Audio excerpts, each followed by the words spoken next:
Hello and welcome to Big Orbit's Cardfight Vanguard Weekly Update. Now I am going back to the old schedule of doing everything in the week, but before we go into anything for BTO 6, we have some very big news with big changes that are happening to the game. Firstly, with BTO 7, it will be the start of a new prequel series for Vanguard, with Shin as the main character, and his main clan being Genesis. He will be getting a trial deck for Genesis, showcasing a new mechanic for the game. To help demonstrate this, we have the main Grade 3, Sparkling Celestial Deity Uranus. His first skill is Continuous Vanguard Circle. If your Vanguard Circle has 5 or more force markers, your back row center rearguard circle becomes an astral plane. We will be talking about astral planes in a little bit, but he also has the second skill of Auto Vanguard Circle Rearguard Circle. When placed, costs Soul Blast 2, acquire an imaginary gift force, and put that marker on your Vanguard Circle. This really helps accelerate the gifts and accelerates his mechanic, and it working on Rearguard Circle 2 means it can be used as a secondary Grade 3 in many builds. The Astral Plane is a card you play over a circle. It has a few rules, such as the circle stops being a normal circle, so only star deities can be placed there. If you were to play a star deity without an Astral Plane, the deity would be retired immediately and its skills won't. The unit on the Astral Plane can attack even from the back row. The only star deity we've seen so far is Giant Deity of Absolute World, Valkyrion. We haven't seen his skill yet, but he is a Grade 5 with 70,000 base power, which is absolutely huge. Not sure how much it will impact the game with the massive amount of power, but you can only really use it late in the game, so at least there's that. You also have to keep it in the main deck, so it could get clunky like Gear Chronicles Grade 4s. Still, something exciting to see with the future of Vanguard. A bit more news about the set is that we'll be seeing support for Angel Feather, Genesis, Nubatama, and Nova Grappler. Genesis will have this intimidating dragon, which I assume is another star deity, or maybe it is just the Grade 3. The other VRs are Fiendish Demon Stealth Dragon, Akatsuki Hanzo for Nubatama, Combat Fist Dragon, God Hand Dragon for Nova Grappler, and Cosmo Healer Ergodiol for Angel Feather, which means we might be seeing more Ride Chain-like skills. We can also expect to see Arborous Dragon Sephiroth, Great Sage Saint of Black Shadow Isabel, and Knight of Fury Agravain as the VRs for the next Ultra Rare set. Bermuda Triangle will also be getting another set by the end of the year too, with support for Riviere, Pacifica, Coral, and colourful Pastrel cards. Onto the cards of VBTO 6, we have the VR for Pale Moon with Silver Thorn Dragon Tamer Luquier. She has Continuous Vanguard Circle Rearguard Circle during your turn. If you call 2 or more cards from your soul this turn, this unit gets plus 10,000 power. Now this is really easy to achieve with Act Vanguard Circle once per turn, costs Counterblast 2, discard a card from your hand, call any number of cards with Silver Thorn in their card names from your soul to Rearguard Circle, and all your front row rearguards get plus 2,000 power to the end of the turn. You can call so many cards through this, and the further through the game you are, the better. Now there is some great support for her with the backup Grade 3 with Silver Thorn Beast Tamer Dorian. She is a single R, but has the great synergy skill of Auto Vanguard Circle Rearguard Circle. At the end of the turn cost, put all your other rearguards into your soul and draw a card for every 2 cards put into your soul for the cost. If you put 4 or more cards into the soul, return a Grade 3 with Silver Thorn in its card name from your soul to your hand. Retire this unit on Rearguard Circle. So even though you're discarding a Luquier, you can more than make up for the loss thanks to this card, and yet again this only gets better the later you are in the game, and this could easily bring you back into the fight if you are falling behind. There's a Triple R Grade 2 with Silverthorn Marionette Lilian. Her skill is Auto Rearguard Circle Vanguard Circle. When placed from hand, costs Counterblast 1, set your deck for up to 1 Silverthorn in its card name, put it into your soul and shuffle your deck. This makes for a great way to set up for Luquier, but I'm expecting counter charges soon due to the amount of counterblasting in Silverthorn already.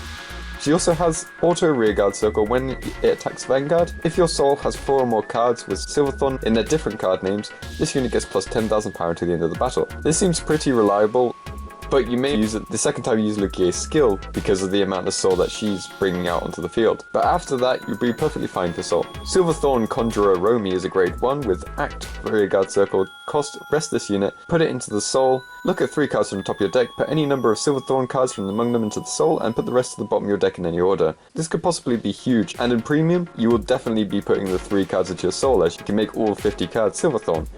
Though we likely won't be getting 50 cards in Silverthorn in Standard for a while, but this helps Luquier so much, as you can easily bring this card back. Another Triple R for the clan is the Grade 1 Silverthorn Assistant, Irina. She has Auto Rearguard Circle when placed from hand, look at the top 2 cards of your deck, put one of them into your soul and put the other on the bottom of your deck. Back to royalty, but has always been useful. But she also has the additional skill of Auto when rode upon. Look at 3 cards from the top of your deck, Put any number of cards with Silverthorn in their card names from among them into your soul, and put the rest on the bottom of your deck, in any order. If you put 2 or more cards in your soul, draw a card. So the same as Romy, but with an additional plussing and not losing a rearguard out of it. Great setup overall. Silverthorn Rising Dragon is a great beta grade 2 with continuous rearguard circle. If you call 2 or more cards from your soul, this unit gets plus 10,000 power, making a big threat with Lukier. Nightmare Doll Beverly is a grade 1 and has auto rearguard circle. When your other Workroid is placed on the same column as this unit gets plus 5,000 power until the end of the turn. This isn't much use yet, but maybe we'll see Catherine or another Nightmare Doll as the grade 3 double R in this set to make a proper deck around it. Pale Moon also get the new starting Vanguard with Silverthorn assistant Ionella, who is actually relevant as she can be brought out through Lukier. For Shadow Paladin we have the RRR grade 1 Transient Revenger Masquerade. His first skill is Act Rearguard Circle, cost counter +1, put this unit into your soul, call Blast the Dark from the drop zone to Rearguard Circle, and that unit gets plus 5,000 power until the end of the turn. Because of this, I'm guessing Mordred Phantom will heavily rely on Blast the Dark, like how Gancelot needed Blaster Blade. This is really nice recursion though. He also has continuous rearguard circle during the battle that it boosted. This unit gets plus 3,000 power. They also get a grade 2 with Gloomy Crescent. Her skill is auto rearguard circle when players cost counter +1, soul +1. Your opponent chooses one of his or her rearguards and retires all the other rearguards in the same column as that unit. It retires all of the rearguards in the same column as that unit. Your opponent choosing means that they can just choose the one behind their Vanguard or an XL circle to minimize the loss. But if you can manipulate the fields, then you might be able to make full use of this card. Onto Dark Irregulars, we have the RRR grade 1 Yellow Bolt. His skill is auto rearguard circle. When it attacks a grade 2 or greater unit, soul charge 1, and this unit gets plus 5,000 power until the end of the battle. Putting you at 13k is really good for hitting force numbers. Then he also has auto when rode upon. You may soul charge 2. If you soul charge 1 or more trigger units, draw a card. This is a really nice way to work around the loss of triggers, solving the age-old problem with Dark Irregulars. They also get the grade 3 Variance Drag Form. He has auto Vanguard Circle, Rearguard Circle when placed, cost counter +1, put a card from your damage zone into your soul, and put a grade 2 or greater card from your soul into your hand, and put the top card of your deck into the damage zone, face down. This allows you to put important units like your main grade 3, or if Dark Irregulars get a way of using grade 5s, then this will allow you to run a much smaller amount of other clans. Lastly for the clan we have Icicle Resistant. A grade 2 with auto. When it is retired from Rearguard Circle during battle it intercepted, you may put it into the soul. A neat way of encouraging intercepts and a more interactive way of playing, as your opponent will have to choose to either attack your Vanguard or that unit. She also has Act Soul, cost buying this card, and one of your units gets plus 10,000 power until the end of the turn, so a really good reason to want her in the soul, and a really good reason for your opponent to want her in the drop zone. Murakumo get a new Arrestor with Central Arrestor, a RRR grade 2. He has continuous rearguard circle. If it's in the middle back row, this unit can attack a Vanguard from the back row. And if you have a Vanguard with Dueling Dragon in its card name, this unit gets plus 5,000 power for each of your other units with Arrestor in its card name. So he adds nothing to the binding playstyle, but allows for a big beat up to stay away from harm, which is pretty useful. One last thing is that we'll see Nullity Revenger Masquerade in the near future, as well as Murakumo's new VR, Samurai General Hyuga. And that is everything for this week. Be sure to check out next week when I'll be going through the card shown throughout the next 7 days, and I hope to see you next time. Bye.